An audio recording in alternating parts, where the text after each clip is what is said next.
Everyone, आप सभी का स्वागत है एक बार फिर से आपके चैनल कम्पिटिटिव टारगेट क्लासेस पे। तो जैसा कि आप सभी को बताया गया था कि बिहार पुलिस और बिहार दरोगा के लिए स्पेशल ल्यूसेंट का पूरा चैप्टर कवर कराया जाएगा। जैसा कि मैंने पिछले वीडियो में आप लोगों को चैप्टर फर्स्ट करवा रखा है हड़प्पा और सिंधु सभ्यता, तो आज क्लास 2 में वैदिक संस्कृति के बारे में आप लोग जानोगे। और ल्यूसेंट बुक जो कि सारे एग्जाम का बेस होता है, यदि जीके जीएस अपना मजबूत करना है, जो कि खासकर बिहार दरोगा और बिहार पुलिस में बहुत ज़्यादा जीके जीएस का क्वेश्चन रहता है। तो यदि आपको मेरिट तक जाना है बिहार दरोगा का, तो सारे ल्यूसेंट का मतलब कि हर एक क्वेश्चन को आपको पढ़ना पड़ेगा। तो यहाँ पे आप लोग को हर एक क्वेश्चन जो कि इंपॉर्टेंट क्वेश्चन होगा, इसके साथ साथ जितने क्वेश्चन है सब पे डिस्कशन चलेगा। तो ज़रूर वीडियो के लास्ट तक बने हुए रहना। यह वीडियो आपको काफ़ी ज़्यादा हेल्पफुल करेंगे एग्जाम में, और यहाँ पे आपके सारे सिलेबस कंप्लीट करवाए जाएंगे। तो आज चैप्टर 2 की ओर चलते हैं, और इस क्लास से आपको ये फ़ायदा होगा कि कम समय में ज़्यादा से ज़्यादा क्वेश्चन देखने को मिलेगा। तो आज क्लास 2 में वैदिक संस्कृति, जहाँ से क्वेश्चन फर्स्ट से ही आप लोग को यहाँ से ये स्टार्ट हो जाता है कि वैदिक संस्कृति का काल आप लोग से पूछा जाता है कि समय काल कब से कब तक था। तो पहला क्वेश्चन ये बहुत बार आ चुका है कि 1500 से लेकर 600 ईस्वी तक का काल, के 600 ईसा पूर्व तक का काल क्या कहलाता है? तो वैदिक संस्कृति का काल। क्वेश्चन नंबर फर्स्ट से यहाँ पे आप लोग जो कि दिख रहा होगा, क्वेश्चन नंबर फर्स्ट कि पूर्व वैदिक या ऋग वैदिक संस्कृति का काल किसे माना जाता है। तो अभी जस्ट मैंने यहाँ पे बताया था कि पूर्व वैदिक या ऋग वैदिक संस्कृति का समय काल कितना था, तो 1500 ईसा पूर्व से 1000 ईसा पूर्व तक। यहाँ पे पूर्व वैदिक काल, आपको क्वेश्चन को हर एक पॉइंट को देख कर चलना होगा। यहाँ पे यदि पूर्व वैदिक काल, जैसा कि मैंने अभी आपको बताया कि कब से कब तक था, तो 1500 से 600 तक, लेकिन आपको यदि पूर्व वैदिक काल पूछा जाएगा तो 1500 से 1000 ईस्वी पूर्व तक। वहीं उत्तर वैदिक संस्कृति का काल पूछा जाएगा तो अब 1000 से 600 ईस्वी। तो ऑप्शन नंबर बी इसका राइट आंसर हो जाएगा, और ये दोनों क्वेश्चन भी काफ़ी ज़्यादा इंपॉर्टेंट है। क्वेश्चन नंबर थर्ड की ओर चलते हैं। आर्य शब्द का शाब्दिक अर्थ, ये क्वेश्चन भी बहुत ज़्यादा इंपॉर्टेंट है। यदि पूछा जाए आर्य, यहाँ पे हर एक जो कि इंपॉर्टेंट, जो कि आपको ध्यान देने वाली बातें होंगी, और हर एक पॉइंट को राउंड गोल कर दिया जाएगा और अंडरलाइन करते जाऊंगी ताकि आपको समझने में आसानी हो सके। तो आपको मेन पॉइंट पकड़ना है। जैसे कि आर्य शब्द का शाब्दिक अर्थ, आर्य शब्द का शाब्दिक अर्थ क्या होता है? तो श्रेष्ठ या कुलीन होता है, श्रेष्ठ या कुलीन होता है। क्वेश्चन नंबर 4, प्रारंभिक आर्यों के बारे में निम्न कथनों में से कौन सा सही नहीं है? यहाँ पे बोला जा रहा है कौन सा सही नहीं है। तो पहले आर्य के बारे में समझ लेते हैं कि कौन कौन सा सही है। तो वे संस्कृत बोलने वाले थे, हाँ थे, सही है। वे घुड़सवारी क्या करते थे? बिल्कुल करते थे।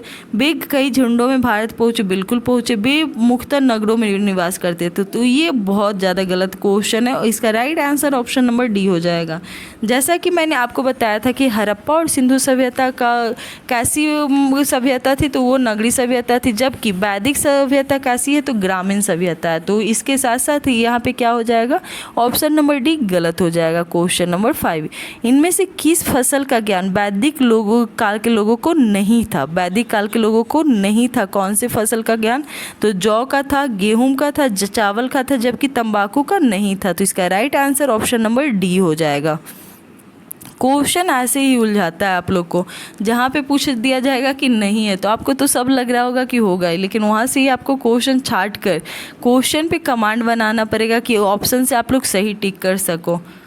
वही क्वेश्चन नंबर 6, क्वेश्चन नंबर 6 की बात किया जाए कि उत्तर वैदिक काल के वेद विरोधियों और ब्राह्मण विरोधी धार्मिक अध्यापकों को किस नाम से जाना जाता है? तो किस नाम से जाना जाता है? इसका right answer option number B हो जाएगा, श्रमण। कौन से नाम से जाना जाता है? श्रमण नाम से उत्तर वैदिक काल के वेद विरोधी और ब्राह्मण विरोधी धार्मिक अध्यापकों को जाना जाता है। नेक्स्ट क्वेश्चन, क्वेश्चन नंबर 7, वैदिक गणित का महत्वपूर्ण अंग क्या होता है? वैदिक गणित का महत्वपूर्ण अंग, ये क्वेश्चन भी आपको बहुत बार पूछा जा चुका है। तो इसका right answer option number C हो जाएगा, सुलभ सूत्र। सुलभ सूत्र किसका होता है? अंग वैदिक गणित का। क्वेश्चन नंबर 8, क्वेश्चन नंबर 8, किस वेद में प्राचीन वैदिक युग के संस्कृति के बारे में सूचना दी जाती है? किस वेद में प्राचीन वैदिक युग की संस्कृति के बारे में सूचना दी जाती है? तो इसका राइट आंसर ऑप्शन नंबर ए हो जाएगा, ऋग्वेद में। ऋग्वेद में प्राचीन वैदिक युग की संस्कृति के बारे में सूचना दी जाती है। क्वेश्चन नंबर 9, क्वेश्चन नंबर 9 की ओर चलते हैं कि ये क्वेश्चन भी काफ़ी ज़्यादा इंपॉर्टेंट है कि निम्नलिखित में से उत्तर वैदिक काल में लिखे गए ग्रंथों का सही क्रम कौन सा होगा? तो इसका राइट आंसर ऑप्शन नंबर ए हो जाएगा। पहले वेद, फिर ब्राह्मण, फिर आरण्यक, फिर उपनिषद। फिर से मैं बता देती हूँ, यहाँ पे वैदिक काल के ग्रंथ के बारे में पूछा जाता है जो कि सही क्रम में, तो पहले वेद, फिर ब्राह्मण, फिर आरण्यक, उसके बाद उपनिषद। तो इसका राइट आंसर ऑप्शन नंबर ए हो जाएगा। क्वेश्चन नंबर 10, वेदों की संख्या कितनी है? बात किया जा रहा है वेदों की संख्या कितनी है, तो 2 वेद है। कितने वेद हैं? 2 वेद है। वहीं क्वेश्चन नंबर 11 की ओर चलते हैं। यदि क्वेश्चन नंबर 11 पूछा जाएगा कि क्वेश्चन नंबर 9 का यहाँ पे आप लोग को हाँ, क्वेश्चन नंबर 10 का right answer option number C हो जाएगा 4, क्योंकि ऋग्वेद हो जाएगा, यजुर्वेद हो जाएगा, अथर्ववेद जो हो जाएगा, इसके साथ साथ ही सामवेद हो जाएगा। तो इसका right answer option number C हो जाएगा। क्वेश्चन नंबर 11, कौन से 3 वेदों में संयुक्त रूप से त्रयी या वेद त्रयी कहलाते हैं? ये क्वेश्चन बहुत ज़्यादा इंपॉर्टेंट है, क्वेश्चन नंबर 11। तो इसका राइट आंसर हो जाएगा ऋग्वेद, यजुर्वेद और सामवेद। ऋग्वेद और यजुर्वेद, सामवेद मिलकर त्रयी और वेद त्रयी कहलाते हैं। क्वेश्चन नंबर 12 की ओर चलते हैं। क्वेश्चन नंबर 12, भारत के राज्य चिन्ह में प्रयुक्त होने वाले शब्द सत्यमेव जयते किस उपनिषद से लिया जाता है? तो सत्यमेव जयते, यहाँ पे कोई पॉइंट ऐसा है जिसको आपको पकड़ना होगा। बात किया जा रहा है सत्यमेव जयते, तो ये कहाँ से लिया जाता है? मुंडक उपनिषद से। इसका राइट आंसर ऑप्शन नंबर ए हो जाएगा। क्वेश्चन नंबर 13, ऋग्वेदी आर्यों का मुख्य व्यवसाय क्या है? ऋग्वेदी आर्यों का मुख्य व्यवसाय आपको 2-3 बहुत ज़्यादा देखना होगा। हड़प्पा हो गया, फिर ऋग्वेदिक हो गया, फिर बहुत सारे काल में आपको व्यवसाय पूछा जाता है कि उसका कार्यों का मुख्य व्यवसाय क्या है। तो यहाँ पे भी बात किया जाता है ऋग्वेदी आर्यों का मुख्य व्यवसाय पशुपालन था। इसका right answer option number B हो जाएगा। क्वेश्चन नंबर 14, भारतीय संगीत का आदि ग्रंथ क्या है? तो संगीत मतलब कि सामवेद। इसका right answer option number D हो जाएगा। क्वेश्चन नंबर 15, ये भी क्वेश्चन इंपॉर्टेंट है। जो क्वेश्चन इंपॉर्टेंट है उसे हाईलाइट करते जाना। प्रथम विधि निर्माता कौन है? प्रथम विधि निर्माता की बात किया जाए तो मनु। इसका राइट आंसर ऑप्शन नंबर ए हो जाएगा। क्वेश्चन नंबर 16, कृष्ण भक्ति का प्रथम और प्रधान ग्रंथ कौन सा होता है? कृष्ण भक्ति का प्रथम और प्रधान ग्रंथ कौन सा होता है? इसका right answer option number B हो जाएगा। श्रीमद् भागवत गीता। श्रीमद् भागवत गीता। क्वेश्चन नंबर 17, ऋग्वेद में संपत्ति का प्रमुख रूप क्या होता है? ऋग्वेद में संपत्ति का प्रमुख रूप गोधन होता है। इसका राइट आंसर ऑप्शन नंबर ए हो जाएगा। ऋग्वेद में संपत्ति का प्रमुख रूप गोधन। क्वेश्चन नंबर 18, ऋग्वेद के किस मंडल में क्षुद्र का उल्लेख पहली बार किया गया? क्षुद्र की बात किया जा रहा है तो किस मंडल में किया गया है? तो 10वें मंडल में। कौन से मंडल में? 10वें मंडल में क्षुद्र का उल्लेख किया गया है पहली बार। क्वेश्चन नंबर 19, क्वेश्चन नंबर 19 में पुराणों की संख्या, जैसा कि वेद मैंने 4 बताया था, वहीं पुराणों की संख्या पूछा जाए कितनी है? तो 18 है। टोटल कितने पुराण हैं? तो 18। क्वेश्चन नंबर 20, वैदिक धर्म का मुख्य लक्षण इनमें से किसकी उपासना था? वैदिक धर्म का मुख्य लक्षण किसकी उपासना तो किसका था? तो इसका राइट आंसर ऑप्शन नंबर ए हो जाएगा, प्रकृति का।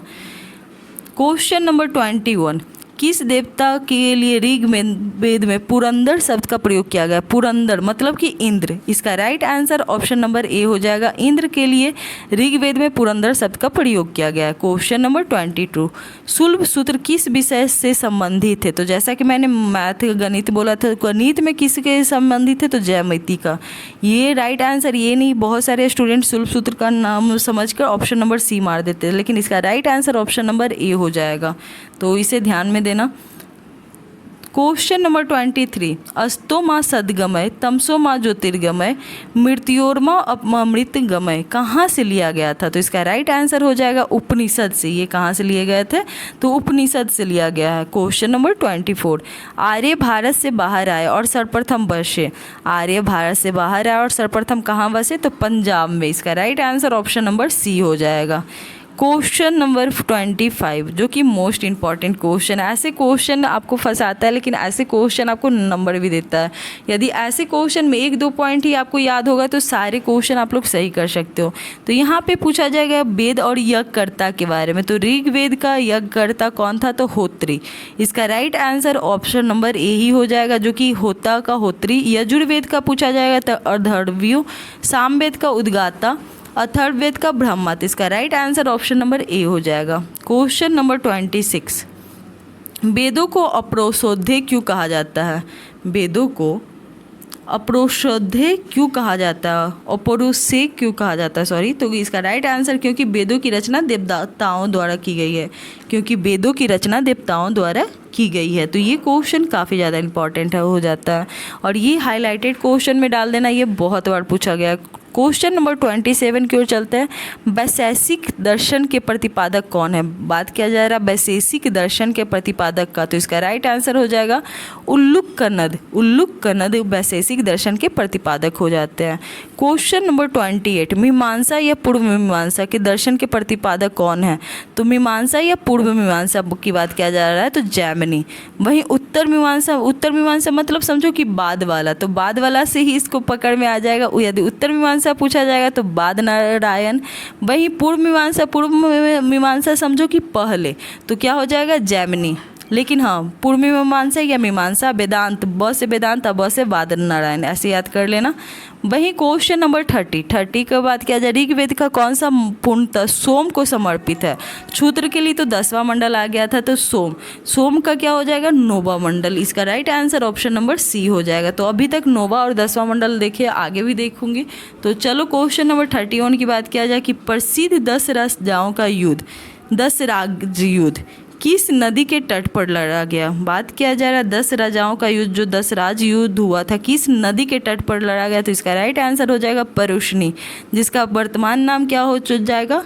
रावी नदी। तो परुष्णी नदी के तट पर 10 राजाओं का युद्ध होता है। क्वेश्चन नंबर 32 है, धर्मशास्त्रों में भू राजस्व की दर क्या है?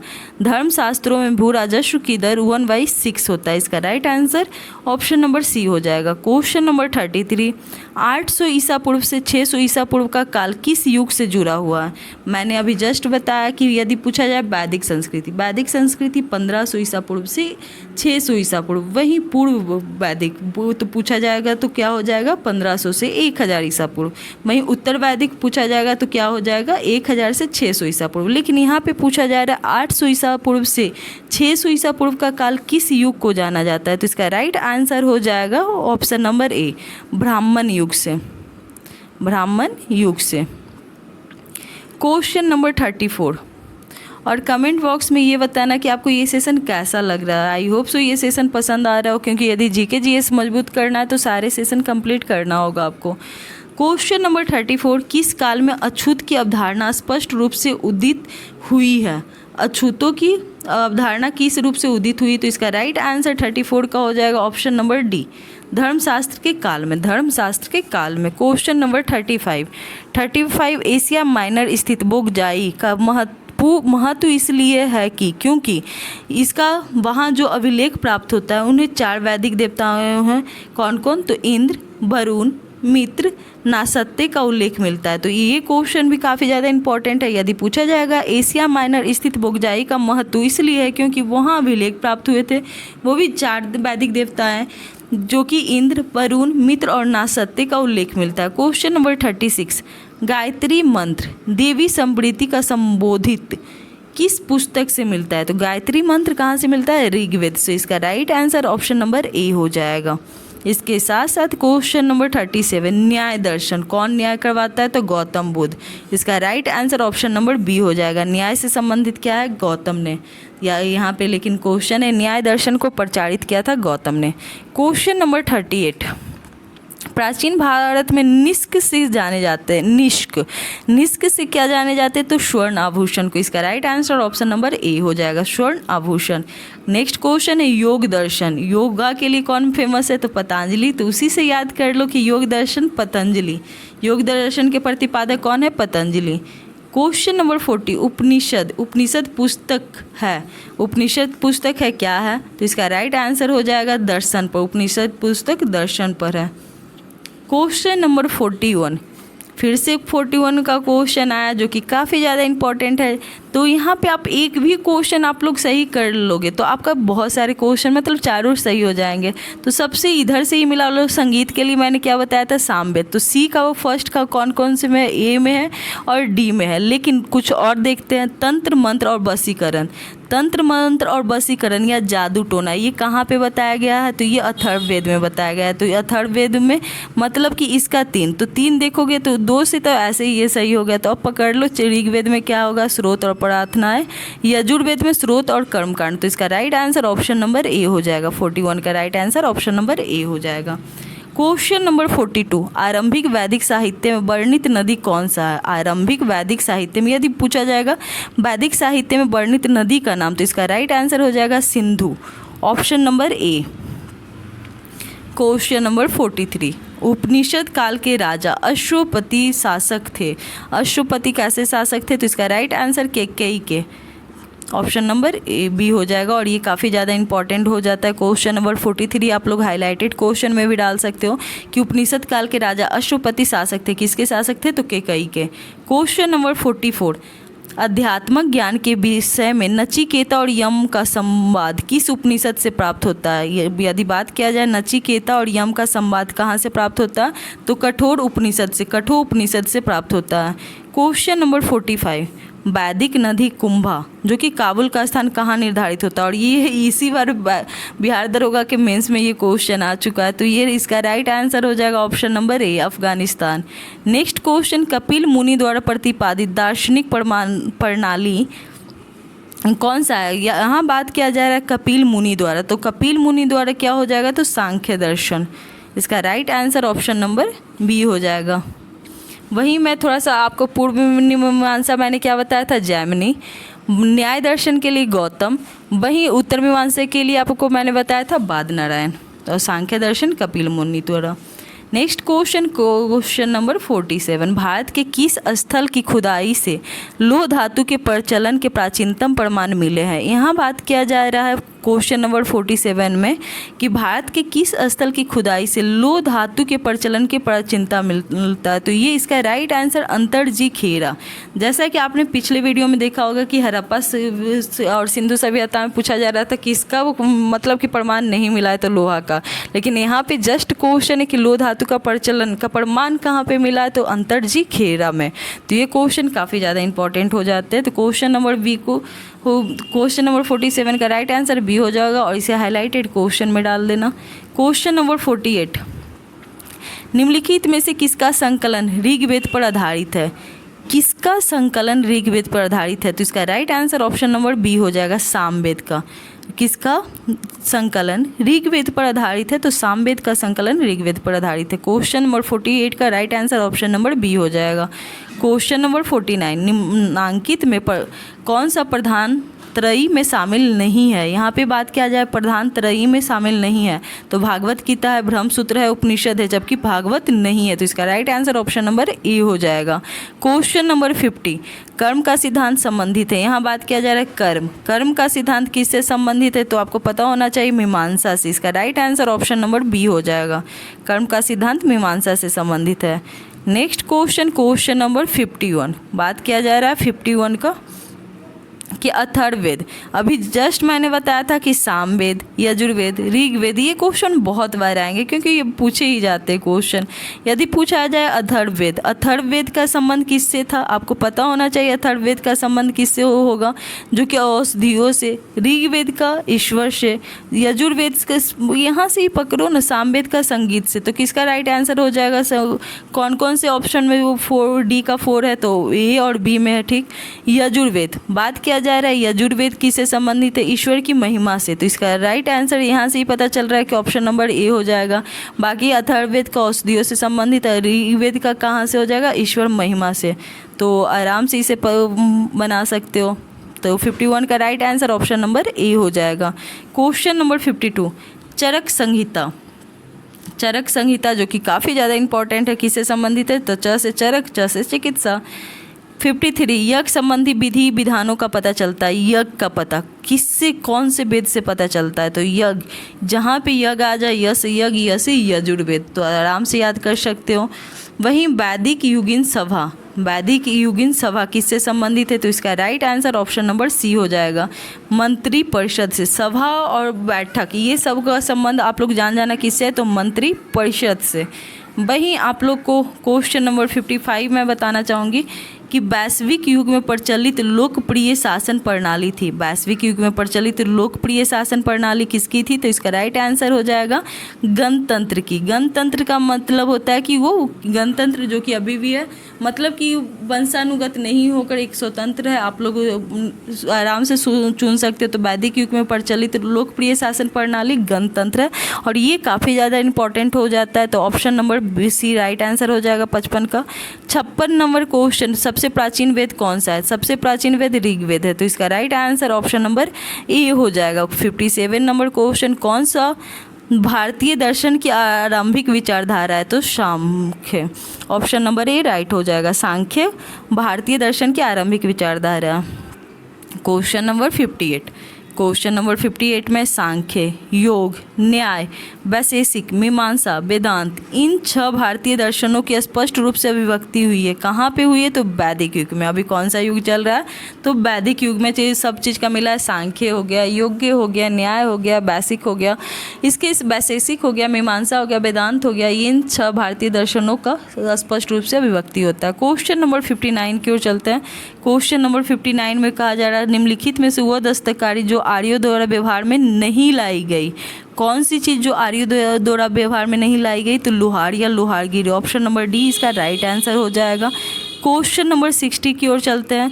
फिर से वही क्वेश्चन आ गया, सामवेद से अथर्ववेद से आप लोग पता कर सकते हो। तो क्वेश्चन नंबर 60 जो आयुर्वेद मतलब कि ऋग्वेद, धनुर्वेद, यजुर्वेद, गंधर्ववेद, सामवेद, शिल्पवेद या अर्थशास्त्र अथर्ववेद से, तो इसका राइट आंसर ऑप्शन नंबर ए हो जाएगा। क्वेश्चन नंबर 61, ऋग्वेद के किन 6 मंडलों को वंश मंडल या गोत्र मंडल कहा जाता है? ऋग्वेद के किन 6 मंडलों को वंश मंडल या गोत्र मंडल कहा जाता है? तो 61 का राइट आंसर ऑप्शन नंबर ए हो जाएगा। किसको कहा जाता है? दूसरे मंडल और 7वें मंडल को, दूसरे मंडल और 7वें मंडल को। इसका राइट आंसर ऑप्शन नंबर ए हो जाएगा। बात किया जाए 62 नंबर के, किस वेद से जादुई, माया, वशीकरण, वशीकरण की बात किया जाए तो अथर्ववेद, सामवेद से संगीत का, यजुर्वेद से आपको यज्ञ का, ऋग्वेद से प्रार्थना और प्राचीन काल तो पता ही है। क्वेश्चन नंबर 63, इसका राइट आंसर 62 का तो डी हो जाएगा, इतना पता चल गया। क्वेश्चन नंबर 63, आर्य शब्द इंगित करता है, तो सबसे पहला क्वेश्चन ही था आर्य शब्द किसको इंगित करता है? श्रेष्ठ वंश को। इसका राइट आंसर हो जाएगा option number D. Question number 64, Rigveda में कितने मंडल है? सबसे इंपॉर्टेंट क्वेश्चन, ये क्वेश्चन बहुत सारे स्टूडेंट को नहीं पता होता, लेकिन ऋग्वेद में मंडल की बात किया जाए तो कितने मंडल होते हैं? तो ऑप्शन नंबर डी इसका राइट हो जाएगा। टोटल 10 मंडल होते हैं, 10वें में क्षुद्र, 9वें में सोम, बाकी का मैं बताऊंगी अभी। आर्य भारत में संभवतः आए थे, आर्य कहाँ से आए थे? तो इसका राइट आंसर हो जाएगा ऑप्शन नंबर बी, मध्य एशिया से। आर्य संभवतः कहाँ से आए थे? तो मध्य एशिया से। क्वेश्चन नंबर 66, क्वेश्चन नंबर 66 है, कौन सा वेदांश गद्य रूप में भी रचित है? गद्य रूप में भी रचित वेद का नाम क्या है? तो यजुर्वेद है। इसका right answer option number B हो जाएगा और ये काफ़ी ज़्यादा इंपॉर्टेंट है, गद्य रूप में भी रचित है यजुर्वेद। क्वेश्चन नंबर 67, सभा और समिति, प्रजापति की 2 पुत्रियां थे, इसका उल्लेख किस वेद में मिला? ये भी क्वेश्चन बहुत बार पूछा जाएगा, तो कहाँ पे मिला था सभा समिति, जो कि प्रजापति की 2 पुत्रियों के वेद में उल्लेख है, तो यह अथर्ववेद में। इसका right answer option number D हो जाएगा। क्वेश्चन नंबर 68, ऋग्वेदी युग में प्राचीनतम संस्था कौन सी थी? प्राचीनतम संस्था की बात किया जा रहा है, तो विदत थी। ये भी क्वेश्चन इंपॉर्टेंट है, क्योंकि ये सारे क्वेश्चन ऑलरेडी बार बार सेट में आपको देखने को मिलता है, एग्जाम में देखने को मिलता है, और ऐसे क्वेश्चन में उलझते हैं स्टूडेंट। तो ये सारे क्वेश्चन आप लोगों को मतलब कि गलत कभी भी मत करना। यदि ऋग्वेद की प्राचीनतम संस्था पूछा जाए तो विदत, इसका right answer option number C हो जाएगा। क्वेश्चन नंबर 69, क्वेश्चन नंबर 69 में है कि ब्राह्मण ग्रंथों में सर्वाधिक प्राचीन कौन सा है? सर्वाधिक प्राचीन की बात किया जा रहा है तो कौन सा हो जाएगा? Shatapatha Brahmana. Right answer option number B. Question number 17, गोत्र व्यवस्था प्रचलन कब में आई? तो उत्तर वैदिक काल में। उत्तर वैदिक काल का समय क्या है तो आप लोग कमेंट में ज़रूर बताना। वहीं क्वेश्चन नंबर 71, ये भी काफ़ी ज़्यादा पूछा जा चुका है। 71 है कि अनुलोम विवाह क्या होता है? तो अनुलोम विवाह जो कि अभी भी देखने को मिलता है कि उच्च वर्ण के पुरुष और निम्न वर्ण के नारी के साथ विवाह होता है। इसका राइट आंसर ऑप्शन नंबर ए होता है।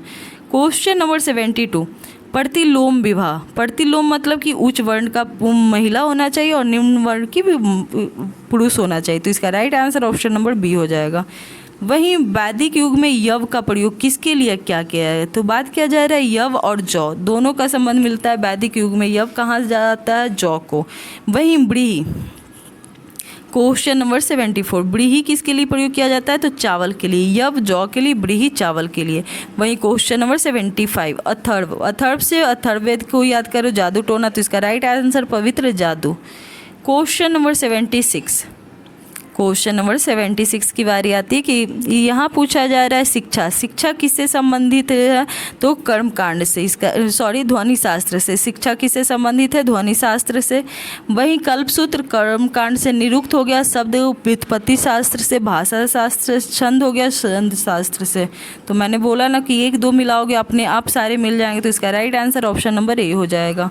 क्वेश्चन नंबर 77, प्राचीनतम व्याकरण में अष्टाध्यायी के रचनाकार कौन थे? तो अष्टाध्यायी के रचनाकार, आई होप सो ये क्वेश्चन सबको पता होगा, पाणिनि। और ये क्वेश्चन भी बहुत पूछे जाने वाले क्वेश्चन है। क्वेश्चन नंबर 78 की बात कर लिया जाए कि निम्न में से कौन सा स्मृति प्राचीनतम है? कौन सा स्मृति प्राचीनतम है? तो इसका राइट आंसर हो जाएगा मनु स्मृति। मनु स्मृति सबसे प्राचीनतम है और ये काफ़ी ज़्यादा इंपॉर्टेंट है यदि पूछा जाए कि मनु स्मृति सबसे प्राचीनतम है। क्वेश्चन नंबर 79, आदि काव्य की संज्ञा दी जाती है। आदि काव्य की संज्ञा दी जाती है कहाँ से? तो रामायण। इसका राइट आंसर ऑप्शन नंबर ए हो जाएगा। वहीं क्वेश्चन नंबर 80, प्राचीनतम पुराण, प्राचीनतम पुराण कौन सा है? मत्स्य पुराण। स्मृति प्राचीनतम कौन है? तो मनु स्मृति। सारा क्वेश्चन तो आपको यहीं से मिल रहा है। तो वही मैं बोल रही हूँ कि 10 बुक फॉलो करने से अच्छा है कि एक बुक को 10 बार पढ़ो। क्वेश्चन नंबर 81 की बात किया जाए, ऋग्वेद में सबसे पवित्र नदी, यहाँ बात किया जा रहा है पवित्र नदी का। तो पवित्र नदी किसे माना जाता है? सरस्वती को। इसका right answer option number B हो जाएगा। क्वेश्चन नंबर 82, वैदिक समाज की आधारभूत इकाई थी। वैदिक समाज की आधारभूत इकाई क्या थी? तो कुल या कुटुंब। इसका राइट आंसर ऑप्शन नंबर ए हो जाएगा। क्वेश्चन नंबर 83 की बात किया जाए, ऋग्वेदिक काल के सबसे प्रधान देवता की पहचान करें जिसकी स्तुति में 250 सूक्त की रचना की गई थी। तो इसका राइट आंसर ऑप्शन नंबर ए हो जाएगा, इंद्र। ऋग्वेदी के काल में सबसे प्राचीनतम प्रधान देवता की पहचान है जिसकी स्तुति में 250 सूक्तों की रचना की गई थी, वो इंद्र है। तो क्वेश्चन नंबर 84, किस वेद में सभा को नरिष्ट अर्थात सामूहिक वाद विवाद या अनुलंघनीय कहा जाता है? तो इसका right answer option number D हो जाएगा, अथर्ववेद। किस वेद में सभा को नरिष्ट अर्थात सामूहिक वाद या अनुलंघनीय कहा जाता है? तो अथर्ववेद। इसके साथ साथ ही क्वेश्चन नंबर 85 को नंबर क्वेश्चन देख लेते हैं। किस रचना में नारी को सूरा और पासा के साथ साथ 3 प्रमुख बुराइयों में शामिल किया गया है? तो 85 का राइट आंसर ऑप्शन हो जाएगा मैत्रायणी संहिता। किस रचना में नारी को सूरा और पासा के साथ साथ 3 प्रमुख बुराइयों में शामिल किया गया है? तो मैत्रायणी संहिता। तो 85 का ऑप्शन नंबर ए राइट हो जाएगा। 86 की बारी आती है कि 86 नंबर क्वेश्चन, उत्तर वैदिक काल में किस देवता को सर्वोच्च स्थान प्राप्त हुए? तो प्रजापति। ये भी क्वेश्चन काफ़ी ज़्यादा इंपॉर्टेंट है। 86 नंबर क्वेश्चन, उत्तर वैदिक काल में सर्वोच्च स्थान प्राप्त हुआ प्रजापति को। क्वेश्चन नंबर 87 राज्यसुज्ञ, राज्यसुज्ञ यज्ञ का राजा के सिंहासन रोहन से संबंधित यज्ञ, अश्वमेघ यज्ञ राजनीतिक शक्ति बढ़ाने हेतु किया जाने वाला यज्ञ, वाजपेयी यज्ञ शौर्य प्रदर्शन पर प्रजा के मनोरंजनार्थ किया जाने वाला यज्ञ, अग्निनोष्टम यज्ञ देवताओं को प्रसन्न करने के लिए अग्नि को पशु बलि दिया जाने वाला, सोमरस का पान किया जाने वाला। इसका राइट आंसर ऑप्शन नंबर ए हो जाएगा। क्वेश्चन नंबर 88 नंबर क्वेश्चन देखते हैं, जो कि मैंने आपको बताया था प्राचीन नाम और आधुनिक नाम। परुस्नी का आधुनिक नाम रावी हो जाएगा, शतुद्री का सतलज, अश्किनी का चिनाब और पिपासा का ब्यास। इसका राइट आंसर ऑप्शन नंबर ए हो जाएगा। क्वेश्चन नंबर 89 संस्कार, आपके पास कितनी संस्कार है? संस्कारों की कुल संख्या क्या है? ये बहुत बार पूछे जा चुके हैं। जैसा कि मैंने वेद बताया था 4, पुराण बताया 18, वही संस्कार यदि पूछा जाए कितने हैं तो संस्कार टोटल 16 हैं। तो ये सारे क्वेश्चन बहुत बार पूछे जाने वाले क्वेश्चन हैं, तो ये सारे क्वेश्चन आप लोग याद रखना। क्वेश्चन नंबर 90 90 नंबर क्वेश्चन की मिलान करने वाला है ब्रह्म विवाह। ब्रह्म विवाह समान वर्ण या जाति का विवाह, दैव विवाह पुरोहित को पारिश्रमिक में मिली कन्या के साथ विवाह, आर्ष विवाह कन्या मूल्य के रूप में एक जोड़ी गाय और बैल चुकाकर किया गया विवाह, प्रजापत्य विवाह बिना दहेज का विवाह। तो इसका राइट आंसर ऑप्शन नंबर ए हो जाएगा। बात किया जा रहा है 91 का, 91 भी मिलान करने वाला है। तो गंधर्व विवाह मतलब कि प्रेम विवाह, आसुर विवाह कन्या को खरीद कर किया गया विवाह, राक्षस विवाह पराजित राज्य की कन्या का अपहरण की गई कन्या के साथ विवाह, पैशाच विवाह सोई हुई अवस्था में कन्या को गुमराह कर या मानसिक रूप से अवस्था में कन्या को गुमराह कर उसके साथ किया गया विवाह। इसका भी राइट आंसर ऑप्शन नंबर ए हो जाएगा। क्वेश्चन नंबर 92, क्वेश्चन नंबर 92 में देखते हैं कि 3 ऋण में शामिल नहीं है। 3 ऋण में कौन कौन शामिल नहीं, पहले आपको पता होना चाहिए 3 ऋण है क्या। तो 3 ऋण आपका देव ऋण हो गया, पितृ ऋण हो गया और ऋषि ऋण हो गया, जबकि मातृ ऋण इसमें शामिल नहीं है। तो इसका right answer option number D हो जाएगा। क्वेश्चन नंबर 93, ऋग्वेदिक काल से संबंधित मृतभांड संस्कृति है और ये क्वेश्चन बहुत बार पूछा जा चुका है। तो क्वेश्चन नंबर 93 आप लोग हाईलाइटेड में डाल देना, गेरुवर्णी मृतभांड जो कि मृतभांड संस्कृति में। तो इसका राइट आंसर ऑप्शन नंबर ए हो जाएगा। क्वेश्चन नंबर 94, उत्तर वैदिक काल से संबंधित मृदभांड, यहाँ ऋग्वेदिक काल से था, यहाँ उत्तर वैदिक काल से। उत्तर वैदिक काल से यदि पूछा जाए तो इसका राइट आंसर हो जाएगा चित्रित धूसर मृदभांड। यदि उत्तर में पूछा जाए तो चित्रित और ऋग्वेदिक में पूछा जाए तो गेरुवर्णी। क्वेश्चन नंबर 95 नंबर क्वेश्चन में देखते हैं कि हरियाणा प्रांत में चित्रित धूसर मृतभांड स्थल किस स्थान पर हाल में किए गए उत्खननों से प्रकाश में आया था। तो इसका राइट आंसर हो जाएगा Bhagwanpura, option number B. Option number B Bhagwanpura था, जो कि हरियाणा प्रांत में चित्रित धूसर मृतभांड स्थल में हाल ही में उत्खननों में प्रकाश में आया था। क्वेश्चन नंबर 96 देख लेते कि प्राचीनतम विवाह संस्करण का वर्णन विवाह सूक्त किस में पाया जाता है। तो प्राचीनतम हो गया तो समझ जाओ कि ऋग्वेद से।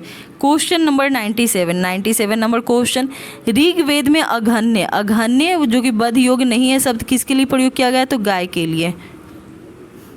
क्वेश्चन नंबर 98 नंबर क्वेश्चन है कि मिलान करने वाला संग्रहित्री कोषाध्यक्ष से, भाग दूध कर संग्रहकर्ता से, छत या छतरी पासे के खेल से राजा का सहायक, अश्वबाप प्रतिहारी राजा प्रसाद का शिक्षक। ऑप्शन नंबर ए राइट आंसर हो जाएगा। क्वेश्चन नंबर 99 की ओर चलते कि रीत मतलब कि प्राकृतिक संतुलन स्थापित करने के कारण किस वैदिक देवता को ऋतस्थ गोप कहा जाता है। तो किसे कहा जाता है। तो वरुण को। इसका राइट आंसर वरुण हो जाएगा और ये काफ़ी ज़्यादा इंपॉर्टेंट है। ऋतस्थ गोप का संबंध किस देवता से है। तो इसका राइट आंसर हो जाएगा वरुण। क्वेश्चन नंबर 100 मतलब कि यहाँ पे आपके सेंचुरी पूल रहा है, वो भी बहुत अच्छे क्वेश्चन से बोल रहा है कि यदि पूछा जाए निम्नलिखित में से कौन से मूलतः जल या समुद्र का देवता है। जल या समुद्र का देवता कौन से है। तो वरुण। इसका right answer option number C हो जाएगा वरुण। क्वेश्चन नंबर 101, 3 क्रमों या पगों में तीनों लोग को माप लेने के कारण उसे किसे उपक्रम कहा जाता है। ये तो बहुत ज़्यादा फेमस क्वेश्चन है। तो विष्णु ने जिन्हें 3 पगों में पूरे मतलब कि धरती को नाप लिया था। तो 3 कर्मों या पगों में 3 लोगों को माप के लेने के कारण किसे उपक्रम कहा जाता है। तो उपक्रम का संबंध विष्णु से है। क्वेश्चन नंबर 102, पूषण मतलब विवाह का देवता, रुद्र पशुओं का देवता, धौस या धौ जगत के पिता, अदिति देवों की महान माता। ऑप्शन नंबर ए राइट आंसर हो जाएगा।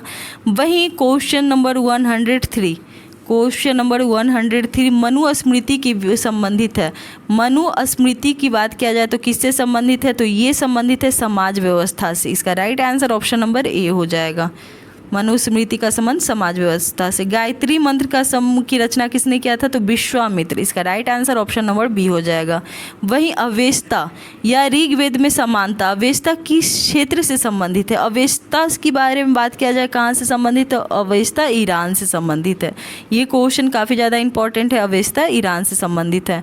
106 निम्नलिखित में से कौन सा एक ऋग्वैदिक आर्यों का लक्षणिक विशेषता नहीं है। यहाँ बात किया जा रहा है नहीं है। तो पहले देख लेते ऋग्वैदिक से संबंधित क्या था। वे अश्व रथ कांसे के उपयोग से परिचित थे, बिल्कुल थे। वे लोहे के उपयोग से परिचित थे, नहीं थे। तो इसका right answer option number B तो यहीं पे हो जाएगा। लेकिन आगे भी देख लेते कुछ पॉइंट। वे गौ से परिचित थे और संपत्ति के सर्वाधिक महत्वपूर्ण रूप थी, बिल्कुल सही है। वे ताम्र और आधुनिक हल फाल के में उपयोग से परिचित थे, बिल्कुल थे। तो इसका right answer option number B हो जाएगा कि लोहे से वो परिचित नहीं थे। वहीं क्वेश्चन नंबर 107, ऋग्वेद में निम्नलिखित किन नदियों का उल्लेख अफगानिस्तान के साथ आर्यों का संबंध सूचक है? तो अफगानिस्तान का संबंध किससे है? तो कुंभा या क्रूम कर्मू। ये क्वेश्चन भी बहुत बार पूछा जा चुका है। अफगानिस्तान का संबंध कुंभा या क्रमू से है। क्वेश्चन नंबर अब 108, धर्म और रीत भारत के प्राचीन वैदिक संस्कृति के एक केंद्रीय विचार को चित्रित करता है। इस संदर्भ में निम्नलिखित कथनों पर विचार कीजिए। तो इसका right answer option number C हो जाएगा, मतलब 1 और 2 दोनों सही है कि धर्म व्यक्ति के दायित्व एवं स्वयं तथा दूसरे के प्रति व्यक्तिगत कर्तव्यों की संकल्पना था। रीत मूलभूत नैतिक विधान था जो कि सृष्टि और उसमें अंतर्निहित सारे तत्वों को क्रियाकलापों को संचालित करता है। तो इसका right answer option number C हो जाएगा। क्वेश्चन नंबर 109, आर्यों के आर्कटिक होम सिद्धांत के पक्ष में किसने किया था? होम सिद्धांत, तो होम सिद्धांत से ही आपको पता चल गया होगा कि बाल गंगाधर तिलक। इसका right answer option number C. 110 number question, तो ये क्वेश्चन तो आपको मैंने बहुत बार बता दिया तो आराम से याद हो चुका होगा। आधुनिक नाम, तो सबसे पहले कुवा का आधुनिक नाम क्या है? तो काबुल। वहीं आपको पता होना चाहिए कुवा का काबुल, परुष्णी का रावी, सदानीरा का क्या हो जाएगा? सतुत्री का क्या हो जाएगा? तो ये भी बताओ। तो इसका राइट आंसर हो जाएगा जैसा कि कुवा का काबुल हुआ, 1 का 2 हुआ, परुष्णी का रावी हुआ, सदानीरा का गंडक और सतुद्री का सतलज। इसका right answer option number B हो जाएगा।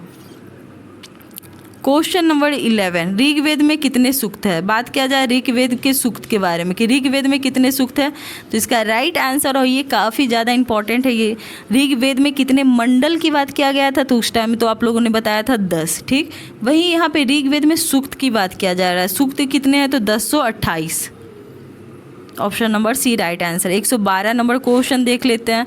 पूर्व वैदिक आर्यों का धर्म मुख्यतः था तो प्रकृति पूजा और यज्ञ था। तो इसका right answer option number C हो जाएगा। 113 की बात किया जाए कि निम्नलिखित में से किस भारतीय परमाणुवाद का जनक कहा जाता है? तो महर्षि कणाद को। ये क्वेश्चन बहुत बार पूछा जा चुका है कि महर्षि कणाद को परमाणुवाद का जनक कहा जाता है। बात किया जाए 114 का, तो 114 नंबर क्वेश्चन में देखते हैं कि सतपथ ब्राह्मण से संबंधित राजा विदेह माधव से संबंधित ऋषि है, क्या है? तो इसका right answer option number D हो जाएगा, ऋषि गौतम रघुगुण।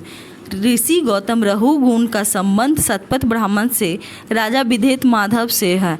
क्वेश्चन नंबर 115 ऋग्वेद के 10वें मंडल में कौन सा स्रोत विवाह समारोह पर प्रकाश डालता है? तो इसका राइट आंसर हो जाएगा ऑप्शन नंबर ए, सूर्या सूक्त जो कि ऋग्वेद के 10वें मंडल में है, वो विवाह समारोह पर प्रकाश डालता है। क्वेश्चन नंबर 116, तो आज का ये लास्ट क्वेश्चन है वैदिक संस्कृति से। तो इसका राइट क्वेश्चन पूछा जा रहा है कि किस ग्रंथ को सहस्त्री संहिता के नाम से जाना जाता है? तो इसका right answer option number B हो जाएगा, महाभारत को सहस्त्री संहिता के नाम से जाना जाता है।